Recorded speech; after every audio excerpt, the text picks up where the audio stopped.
بسم اللہ الرحمن الرحیم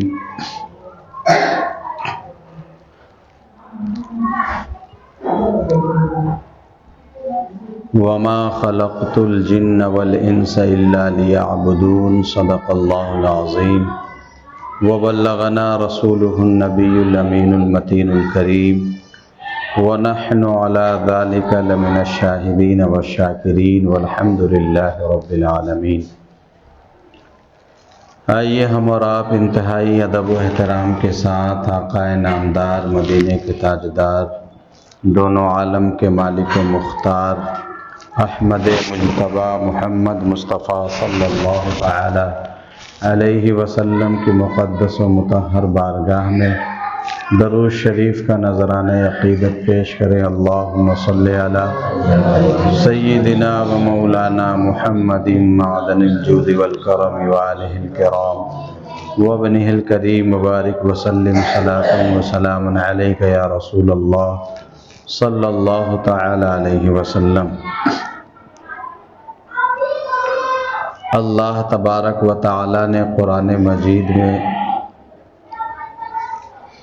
انسان اور جنات کو جس مقصد کے لیے پیدا کیا وہ چیز کھول کر کے بیان فرما دی کہ اے لوگو، میں نے تمہیں اپنی عبادت کے لیے پیدا کیا۔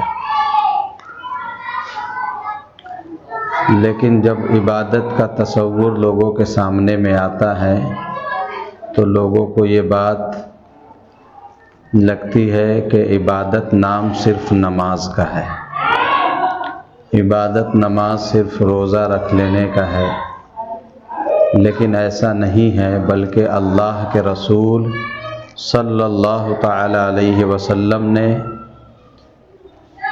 جس طریقے سے زندگی جی کر کے لوگوں کو بتلائی، اس طرز کو اختیار کرنے کا نام عبادت ہے۔ اب دنیا میں جتنے کام ہیں، خواہ وہ کمانا ہو یا اپنے بیوی بچوں اپنے اقربا کے اوپر پیسے کو خرچ کرنا ہو، دنیا کی تجارت ہو، دنیا میں جتنے کام ہم اور آپ زندہ رہنے کے لیے کرتے ہیں، وہ سارے کام اگر طریقے مصطفیٰ صلی اللہ علیہ وسلم کے سانچے میں ڈھل کر کے کوئی انسان کرے تو اللہ تبارک و تعالیٰ اس کو عبادت میں شمار کر دیتا ہے۔ اب دیکھیے، عبادت جیسے اگر نماز ہم پڑھنے کے لیے آئے ہیں، اب نماز ہم پڑھیں گے تو کتنی دیر نماز پڑھنے میں لگے گی؟ 12-14 رکعت نماز پڑھنے میں 15 سے 20 منٹ کافی ہے، یعنی کہ 15 سے 20 منٹ ہم نے نماز پڑھی۔ یہ نماز ہی اگر صرف عبادت ہوتی تو 20 منٹ ہم نے عبادت کر لی، کام ختم ہو گیا، لیکن ایسا نہیں ہے۔ اللہ کے رسول صلی اللہ علیہ وسلم نے فرمایا کہ ایک بندہ اگر رات کو وضو کر کر کے سو جائے تو اللہ تبارک و تعالیٰ سونے کا بھی اس کو ثواب عطا فرماتا ہے۔ عبادت انسان کیوں کرتا ہے؟ کیونکہ اللہ تبارک و تعالیٰ اس کو ثواب عطا فرمائے۔ اب ثواب کے لیے ہی اگر عبادت کی جاتی ہے تو اب سوچ کر کے دیکھیے، دنیا میں جتنے کام ہیں، اگر سارے کاموں کو اس طریقے سے کرنے لگے جس طریقے سے اللہ اور اس کے رسول نے ہمیں اور آپ کو ساری چیزیں بتلائی ہیں، تو 24 گھنٹہ ایک انسان کا عبادت میں شمار ہو سکتا ہے۔ اب کوئی کاروبار کر رہا ہے تو اللہ کے رسول صلی اللہ علیہ وسلم نے بتایا کہ ایسے کاروبار کرو، یعنی کہ اس چیز میں جھوٹ کو شامل نہ کرو، غیبت نہ رکھو، کسی کو مال دو تو اچھا مال دو، خراب مال اگر تمہارے پاس ہے بیچ رہے ہو تو لوگوں کو بتا کر کے دو کہ میرے مال میں یہ عیب ہے، تو یہ سارے کام کیا ہو جائیں گے؟ عبادت میں شمار ہو جائیں گے۔ لیکن اگر جھوٹ بول کر کے وہی کام ہم نے کیا، مال ہمارا خراب ہے، اگر لوگوں کو ہم نے اچھا بتا کر کے دیا تو یہ دھوکہ دینے میں شامل ہو گیا۔ اب کیا ہوگا؟ بجائے ثواب ملنے کے وہاں پہ ہم کو گناہ ملنا شروع ہو جائے گا۔ یعنی کہ عبادت کا تصور تب آتا ہے جب ہم کوئی کام کرتے ہیں اس نیت سے کہ اس کو ہمیں ثواب ملنے والا ہے۔ تو دنیا میں جتنے کام ہیں اگر ثواب کی نیت سے کیا جائے تو سارے کام عبادت بن جائیں گے۔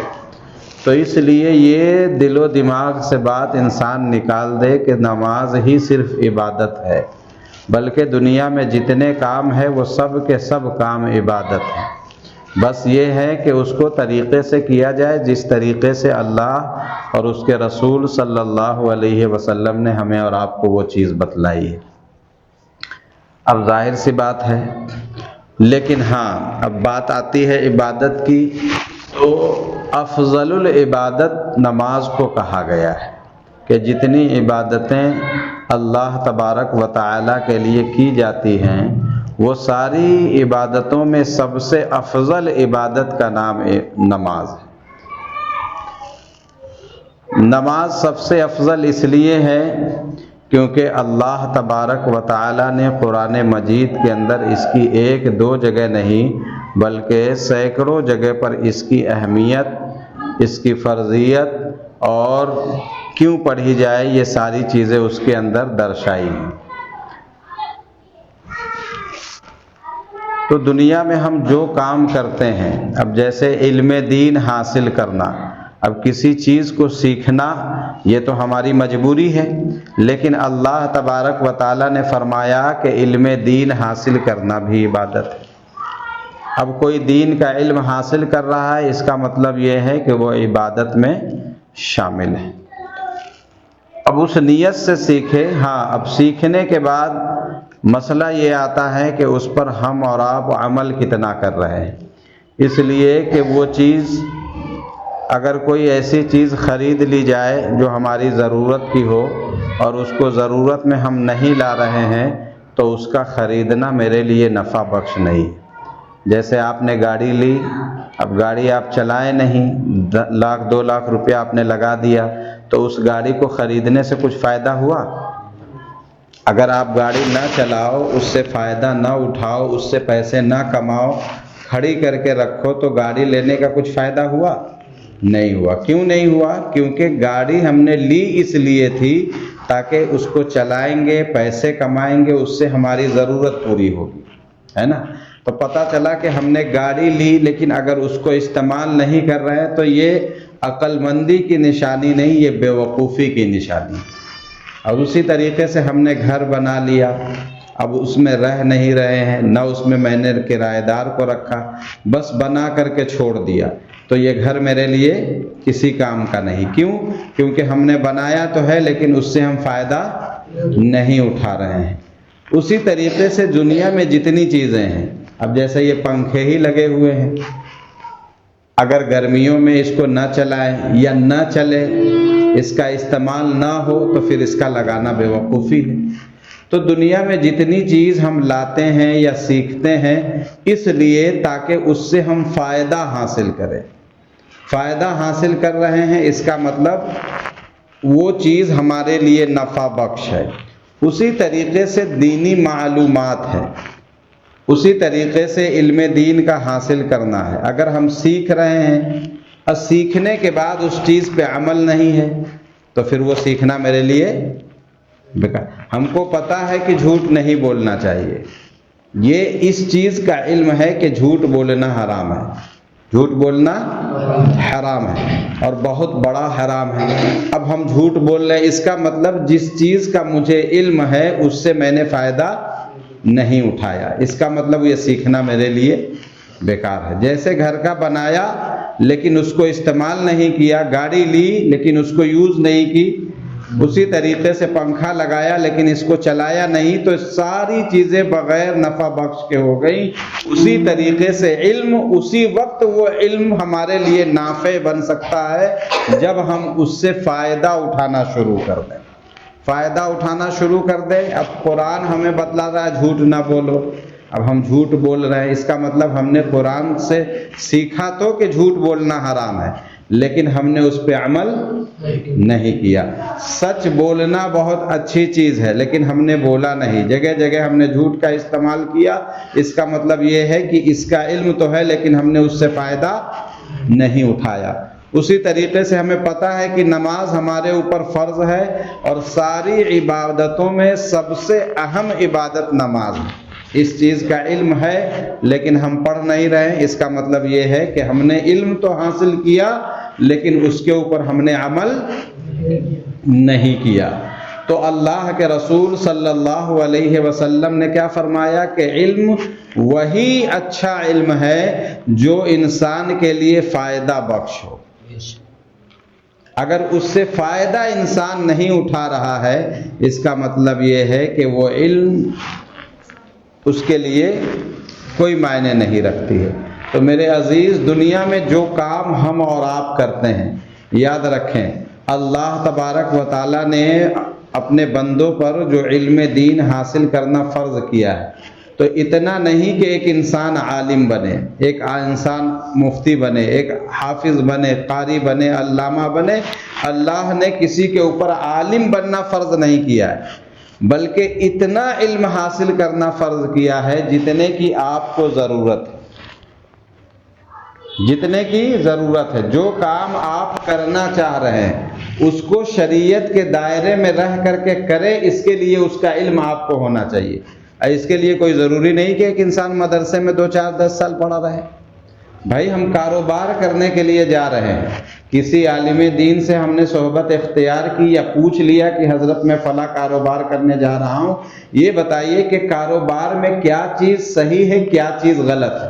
عموماً سارے لوگوں کو یہ چیز پتہ ہوتی، سارے لوگوں کو یہ چیز پتہ ہوتی ہے، لیکن اس کے باوجود ہم نے احتیاطاً پوچھ لیا کہ یہ کاروبار میں، کیونکہ بہت سارے کاروبار ایسے ہیں جس کو مذہب اسلام میں جائز نہیں قرار دیا گیا، سارے کام جائز نہیں ہے۔ اب جیسے بہت سارے ایسے کام ہیں جس سے لوگ اچھے پیسے کما رہے ہیں، لیکن وہ شریعت نے اس کام کو ناپسند کیا ہے، ناپسند کیا ہے۔ اور ناپسند اس لیے کیا کیونکہ اللہ کے رسول صلی اللہ علیہ وسلم کو وہ چیز پسند نہیں تھی، منع فرما دیا۔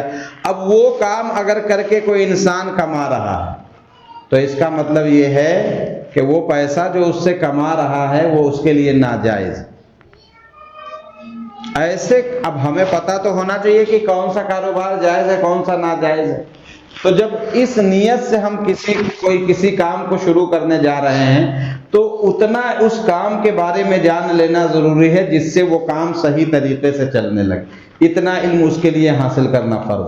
اب صاحب ہم بالغ ہو گئے تو بالغ لوگوں کے اوپر نماز فرض ہو جاتی ہے، تو ہر مسلمان مرد اور عورت عقل مند کے اوپر، پاگل مجنون لوگ تو ویسے بھی نماز نہیں پڑھتے، ان کے اوپر نماز فرض ہو گئی۔ تو اب ہمارے لیے نماز کا مسئلہ جاننا فرض ہے، عالم بننا فرض نہیں۔ اب اتنی چیز کو سیکھنے کے لیے کوئی ضروری نہیں ہے کہ ایک انسان سالوں مدرسے میں پڑھا رہے، بلکہ 2 4 10 دن ایک انسان محنت کر لے تو فرائض و واجبات کو ایک انسان آسانی سے سیکھ لیتا اور سیکھ بھی جاتے ہیں۔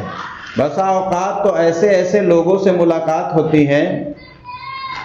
ایک وکیل صاحب سے میری ملاقات ہے کسی مسئلے میں، تو انہوں نے ہم سے کہا قاری صاحب میری زندگی کی اب ایک بھی دن کی نماز قضا نہیں۔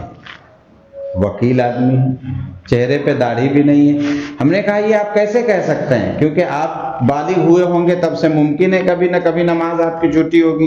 بولا کہ نمازیں تو بہت چھوٹی تھی، لیکن جب ہم نے اپنے علماء سے رابطہ کیا کہ میری نمازیں جو چھوٹی ہوئی ہیں اس کا ہم کیا کریں، تو انہوں نے ہم کو طریقہ بتایا کہ قضائے عمری آپ ادا کر لیں۔ مثال کے طور پر آپ کے اوپر 12 سال 15 سال کی عمر میں نماز فرض ہو گئی۔ اب یاد رکھیں نماز ایک ایسا عمل ہے کہ مرنے تک اس کی چھٹی نہیں ہے۔ ہم چھوڑ رہے ہیں، ہم لاپرواہی کر رہے ہیں، ہم ادا نہیں کر رہے، ہم گنہگار ہو رہے ہیں، لیکن نماز کی معافی اللہ کے رسول نے کیا فرمایا، قیامت کے دن سب سے پہلے اللہ نماز کا ہی حساب لے گا۔ کس چیز کا لے گا؟ نماز کا لے گا۔ اور اللہ کے رسول نے فرمایا جو انسان پہلے سوال میں کامیاب ہو گیا وہ اگلے کامیاب ہوتا چلا جائے گا۔ اب ہماری اور آپ کی کتنی نمازیں کتنی چھوٹ رہی ہیں اور پڑھنے کا ارادہ بھی نہیں ہے، تو اب سوچئے کہ کتنی نمازیں ہماری اور آپ کی خراب ہو جائیں گی۔ تو بتانے کا مقصد میرا یہ ہے کہ ان سے جب میری بات چیت ہوئی وکیل صاحب سے، تو انہوں نے کہا کہ یہ مسئلہ مجھ کو پتہ چلا. اب پتہ چلا تو میں نے یہ فرض کر دیا کہ میرے 15 سال کے نماز چھوٹے ہوئے. کتنے سال کے؟ 15 سال کے. تو میں نے 15 کے بجائے 16 سال کے نماز میں نے قضائے عمری ادا کی ہیں. اب الحمدللہ ہر نماز اس کے وقت پر صحیح طریقے سے ادا کر لیتا ہوں. تو میرے بتانے کا مقصد یہ ہے، وہ عالم نہیں ہے، وہ مفتی نہیں ہے، وہ حافظ نہیں ہے، وہ قاری نہیں ہے، بس یہ ہے کہ وہ مسلمان ہے، وہ سمجھتا ہے کہ اللہ نے میرے اوپر نماز فرض کی ہے. تو انہوں نے بتایا الحمدللہ میری کوئی نماز قضا نہیں ہوتی ہے، اور آزو بازو میں سنی مسجد میں دیکھتا ہوں جہاں پہ سنی امام ہو تو میں ان کے پیچھے جا کے نماز پڑھ لیتا ہوں، وگرنہ ان کے بعد میں جا کر کے میں اپنی نماز ادا کر لیتا ہوں. تو دنیا میں ایسے بھی لوگ ہیں جو دینی معلومات بہت زیادہ نہیں رکھتے، لیکن جتنے کی ان کو ضرورت ہے اتنا وہ کر رہے، اتنا ہی سیکھنا فرض ہے. اب ہماری اگر نماز قضا ہے تو اب ہماری ذمہ داری ہے کہ ہم اس کو ادا کر. مرنے سے پہلے یہ قرض ہے ایک بندے مومن کے اوپر، اللہ کے بندوں کے اوپر، کہ اللہ نے آپ کے اوپر فرض کی ہے، اس کو آپ ادا کریے. اسی طریقے سے اب اگر کوئی اور کام، ہم جیسے بالغ ہوئے تو نماز فرض ہو گئی، تو نماز کا سیکھنا ہمارے لیے فرض ہو گیا. اب اسی طریقے سے ہم بالغ ہو گئے، اللہ تبارک و تعالی نے اتنی طاقت دی کہ ہم شادی کر سکتے ہیں، بیوی بچوں کی ضرورتوں کو ہم پوری کر سکتے ہیں، اس کے اخراجات کو ہم برداشت کر سکتے ہیں. تو اب اگر ہم شادی کرنے کے لیے تیار ہیں تو شادی کا مسئلہ سیکھنا ایک انسان کے اوپر فرض ہے. جو کام دنیا میں ہم کرنے جا رہے ہیں اس چیز کو سیکھنا اللہ نے ہمارے لیے فرض کر دیا. عالم تو اللہ کے فضل سے کوئی بن جاتا ہے. فقیہ اللہ جس کو چاہتا ہے اس کو بنا دیتا ہے. فقیہ وہ ہوتا ہے کہ اگر آپ عالم نہیں ہیں، آپ کو کسی چیز کی ضرورت محسوس ہوئی، آپ پہنچ گئے وہاں پر، انہوں نے کہا حضرت ایسا ایسا مسئلہ ہے، اب وہ مسئلہ بتائے گا. تو ان کا سیکھنا بھی ان کے لیے فرض نہیں تھا. اللہ کا کرم ہوا، وہ عالم دین ہو گئے، اور اتنا علم ان کے پاس آیا کہ وہ اب لوگوں کو قرآن اور حدیث سے مسئلہ اخذ کر کے بتا رہے ہیں. اب ہمارے اور آپ کے اوپر اتنا سیکھنا ضروری ہے جتنا ہم کرنا چاہ رہے ہیں. اب شادی کرنا چاہ رہے ہیں تو ہمیں شادی کے مسائل کا جاننا ضروری.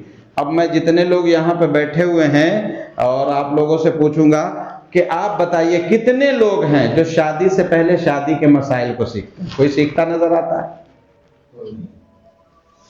لڑکے والے کے یہاں گئے لڑکی والے دیکھنے تو کیا دیکھتے ہیں؟ بھائی کماتا کتنا ہے، گھر کیسا ہے، پریوار کتنا بڑا، لڑکی کیسی ہے، کتنا دے سکتی ہے، کتنی پڑھی لکھی، یہی چیز تو پوچھتے ہیں. اصل چیز نہ ہم پوچھتے ہیں نہ وہ ہمیں بتلاتے ہیں.